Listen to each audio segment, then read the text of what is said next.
When you take the money as a dividend, we have debt inside the business and outside the business. the tax bill could be hundreds or thousands or even millions of dollars. Now, in order for you to save $1 million, Finding out the amount that they should buy the insurance. are you set up to cover that tax bill?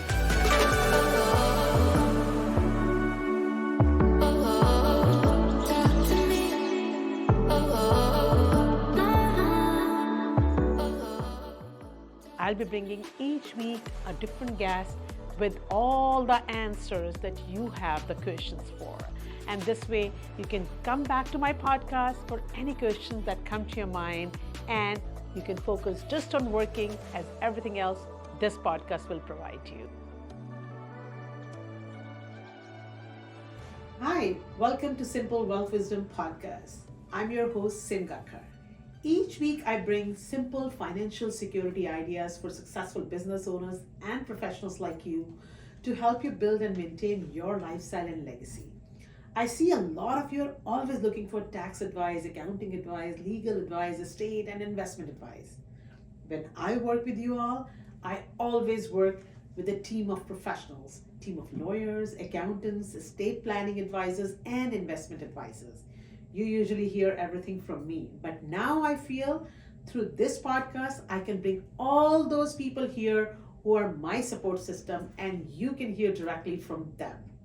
This is the reason I started this podcast, where business owners and self-employed professionals like you can always go and get the ideas and answers to their questions regarding how they can protect and grow their wealth in the most tax-efficient manner. I'm sure each guest will bring a lot of value to you. And today, I have Manu Shandal from Shandal CPA as my guest.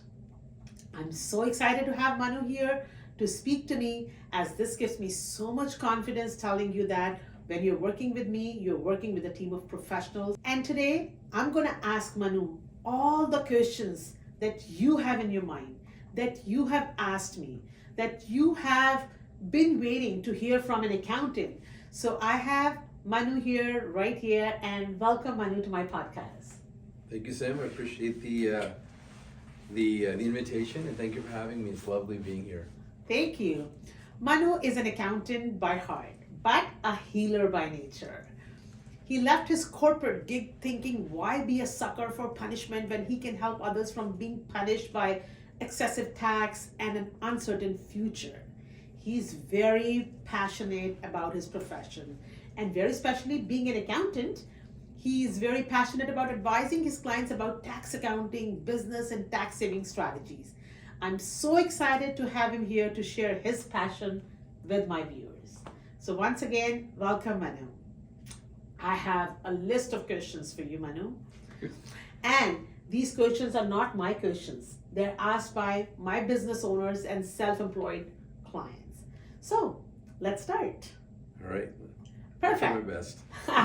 No, this is so nice. You know what, Manu, you have your own practice. You work for an accounting firm. So coming from you is something a lot of people will relate to, because a lot of small business owners and a lot of self-employed professionals have an accounting firm like you run.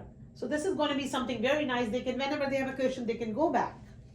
The question is now, my very first question is the big elephant in the room that everyone wants to address is, how do I reduce my taxes? So Mr. Accountant, coming straight from you. Okay, so let me give the disclaimer, the fine print before we get started. If you speak to any professional, whether it's accountant, lawyer, yourself, a chef, whoever it may be, the answer to any generic question is it depends, right? Because one shoe does not fit all. Of course. So, I mean, we all know the obvious answers, like put your money in RSPs, TFSAs, and IPP, or take advantage of tax credits, like, I don't know, your education or donations, right? Yeah. Those are standard answers. But I don't want to rob your audience of flaky answers. So let me try and give you 5 different scenarios, and hopefully they can relate to it. Yeah. So, and please jump in and add your own flavor to it as well. Absolutely. So let's start with number 1 is your car. Yeah. The CRA, when you're going through an audit, one of the first things they attack is your car, your auto expense. Okay. Now, how do you get the CRA off your back? And that's a huge tax saving because it will just impose a number on you, right? Yeah. So in order to counteract that, you have to have a very simple Excel spreadsheet. Column A, put your date. Column B, the address where you went. Column C, who you met. Column D, the purpose of your trip. And column E, the mileage that you drove. Simple as that. Okay. You keep this log, show it to the CRA, they walk away, right? Here's another quick one. A lot of entrepreneurs, they're always fighting this balance between, do I want to get paid income or dividends? Yeah. Right? Yeah. So it's a strategy, it's a game, because there's pros and cons. Salary or dividend? Sorry, yeah, income through salary. Thank you. Thank you for clarifying. Yeah. Now, there's pros and cons to both. Yeah. If you get dividends, sure, the income tax might be lower, Slightly. but you don't have CPP or RSPs. Right? Yeah. And the money that you're pulling out of the corporation is after tax dollars. Yeah. So you don't get that benefit either. Now, if you have a payroll income through payroll, you get the CPP benefits, you get the RSPs, and so on and so forth, but it might push you in a higher tax bracket. So again, it's a strategy, right? Another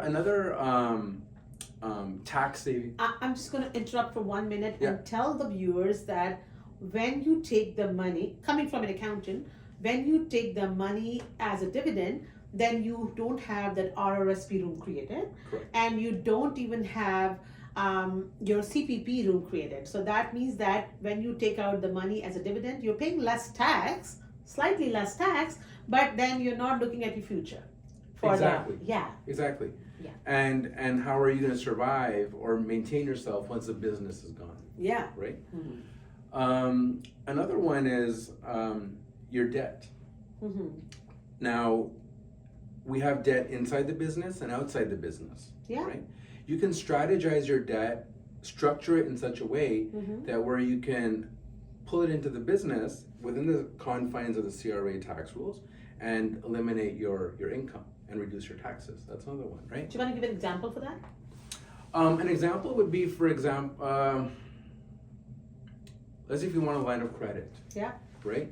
Now, Personal or business? a line of credit can be for anything, right? Yeah, okay. You So want a for line this of credit? example, are we talking about personal line of credit or a business line of credit?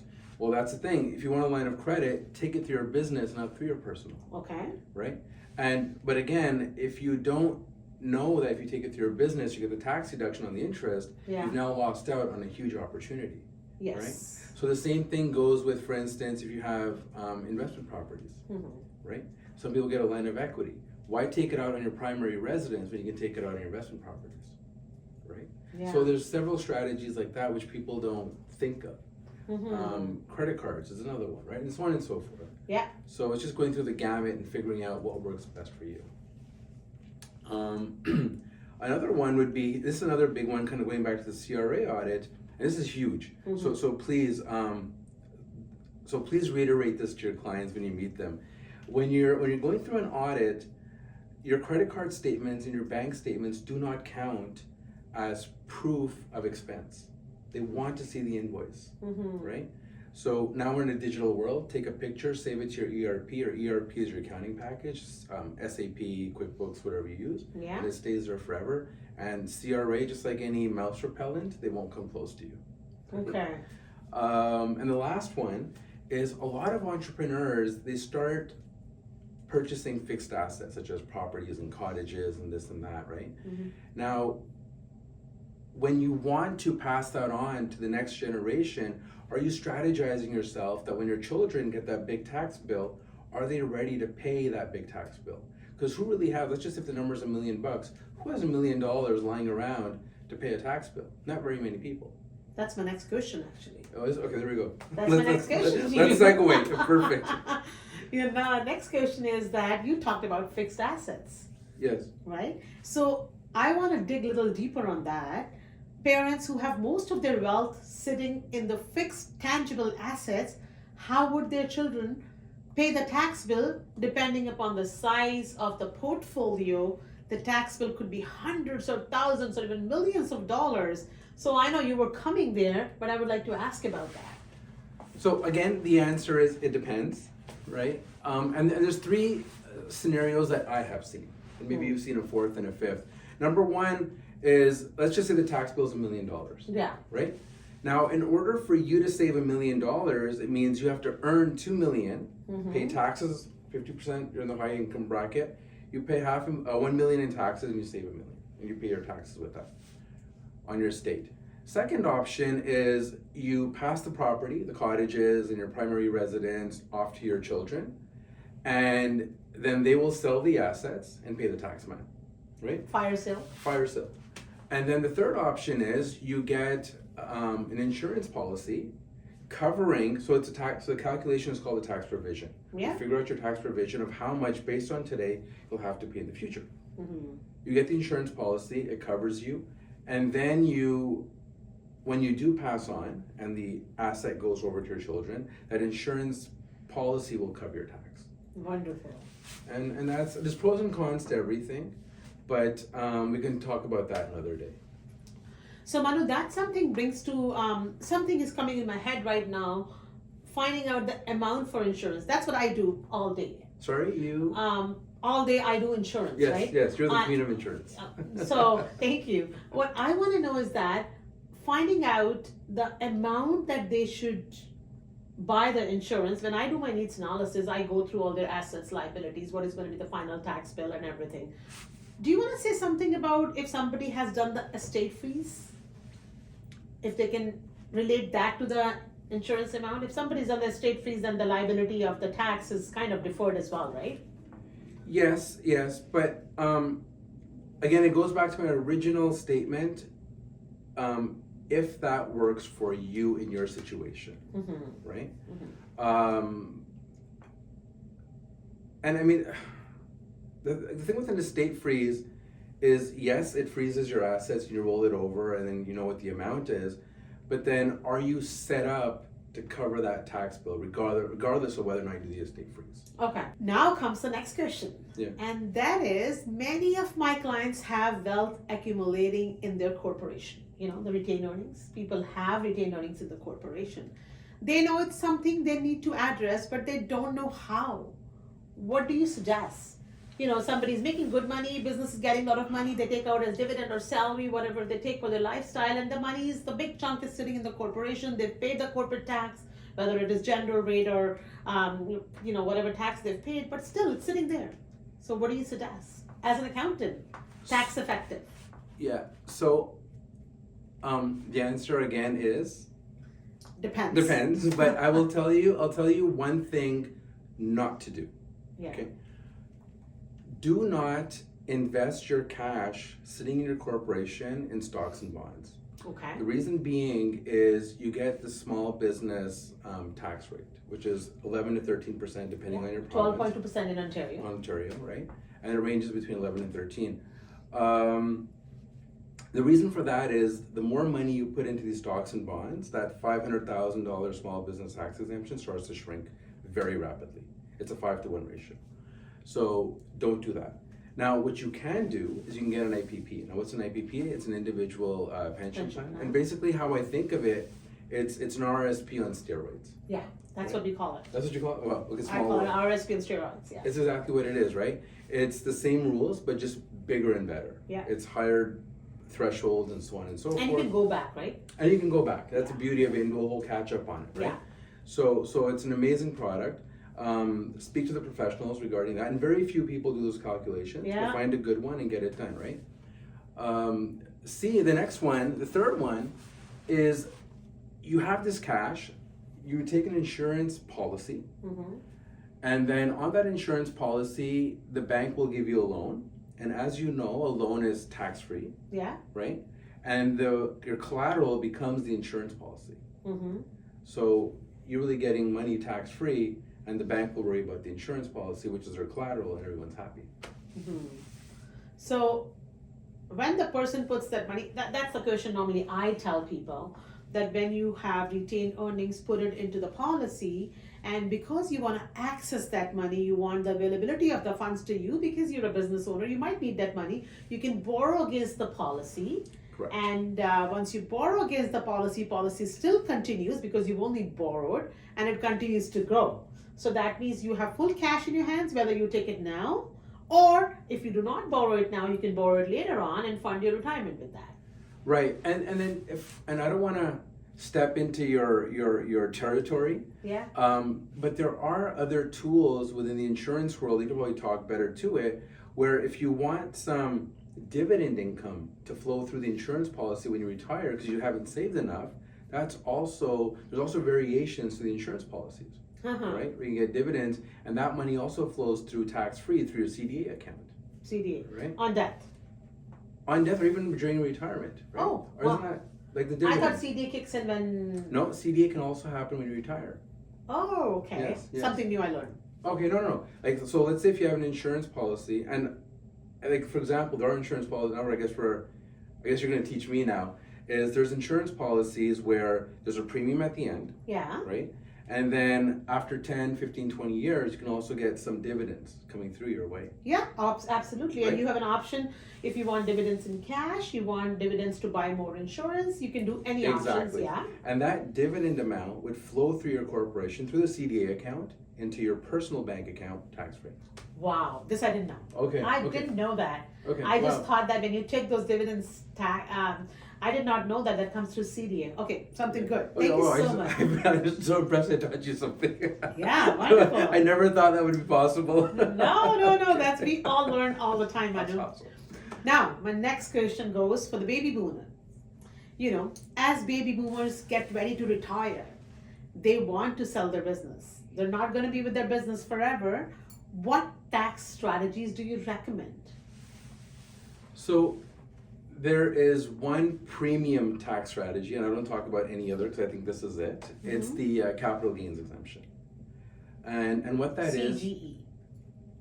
Yes, you call it CG? Okay, Yeah. okay, CG, Yeah. yes. I guess it's hyphenated, abbreviated to CG. Yeah. So the CGE, the capital gains exemption, it was $971,000 and change in 2023, and it goes up every year with inflation. It's called $1 million to round it off. So on $1 million CGE, you save about $250,000 in taxes, rough math, right? Yeah.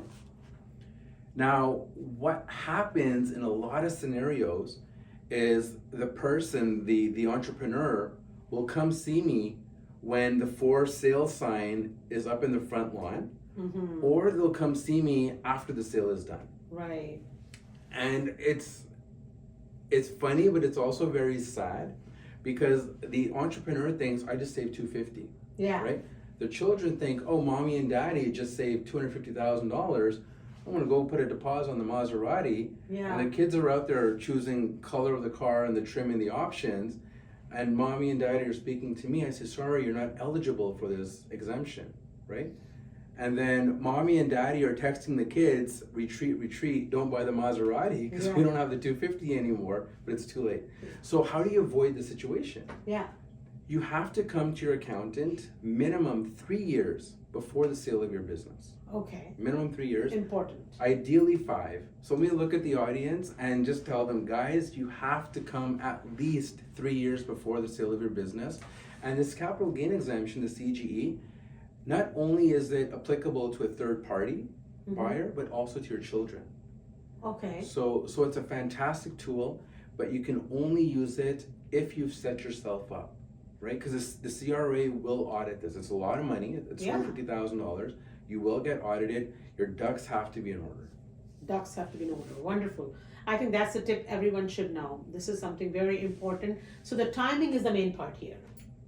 Timing and the way you set yourself up. The way you set yourself up. Right? Because Okay. you also want to extract your cash, we spoke earlier, Yeah. from the business before you sell the business. Do you suggest something about having a trust for this? Trust is good, but you have to time it right because the trust is only good for 21 years. Yeah, trust is 21 Right? years rule. So you don't want to get it too early. Yeah. And then, so it's all a timing game. It goes back to the word I've said, the word I've used over and over again is strategy. Yeah. Right? You want to time it properly. Yeah, wonderful. That's a great answer, and I'm sure this is a lot of business owners can relate to it. Now, let's get out of the weed and look at the view from the top of the mountain. And I really want to ask you this, and coming from an accountant will make a lot of value.